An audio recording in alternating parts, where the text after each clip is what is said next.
नवा अध्याय निशुंभ का वध। राजा ने कहा, हे ऋषिराज, आपने रक्तबीज के वध के संबंध में रखने वाला वृत्तांत मुझे सुनाया है। अब मैं रक्तबीज के मरने के पश्चात क्रोध में भरे हुए शुंभ और निशुंभ ने जो कर्म किए हैं वह सुनना चाहता हूँ। महर्षि मेघा ने कहा, रक्तबीज के मारे जाने पर शुंभ और निशुंभ को बड़ा क्रोध आया और अपनी बड़ी सेना को इस प्रकार सर्वनाश होते हुए देखकर शुंभ देवी पर आक्रमण करने के लिए दौड़ा। उसके साथ बहुत बड़े बड़े असुर देवी को मारने के लिए दौड़े। महापराक्रमी शुंभ अपनी सेना सहित चंडिका को मारने के लिए बढ़ा।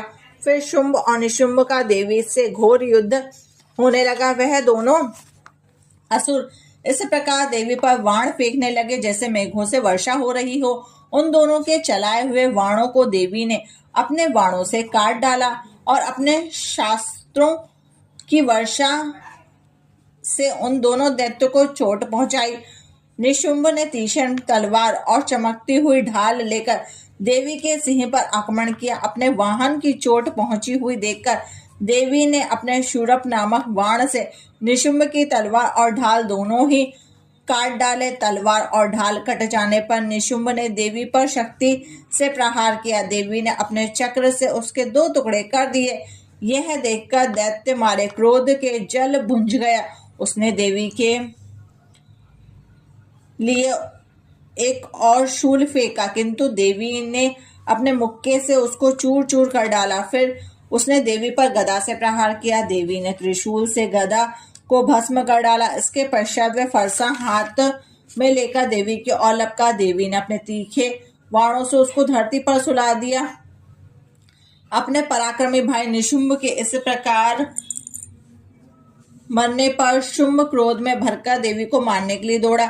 वे रथ में बैठा हुआ उत्तम आयुधों से सुशोभित अपनी 8 बड़ी बड़ी भुजाओं से सारे आकाश को ढके हुए था। शुंभ को आते हुए देखकर देवी ने अपना शंख बजाया, धनुष की टंकार का भी अत्यंत दुस्साहस शब्द किया, साथ ही अपने घंटे के शब्द से, जो कि संपूर्ण दैत्य सेना के तेज को नष्ट करने वाला था, संपूर्ण दिशाओं को व्याप्त कर दिया। इसके पश्चात देवी के सिंह ने अपनी दहाड़ से, जिसे सुन बड़े बड़े बलवानों का मद चूर चूर हो जाता था, आकाश और पृथ्वी और 10 दिशाओं को पूरित कर दिया। फिर आकाश में उछलकर काली ने अपने दांतों तथा हाथों को पृथ्वी पर पटका। उसके ऐसा करने से ऐसा शब्द हुआ जिससे कि पहले के सारे शब्द शांत हो गए। इसके पश्चात शिवदूती ने असुरों के लिए भय उत्पन्न करने वाला अट्टहास किया, जिसे सुनकर सब दैत्य थर थर उठे।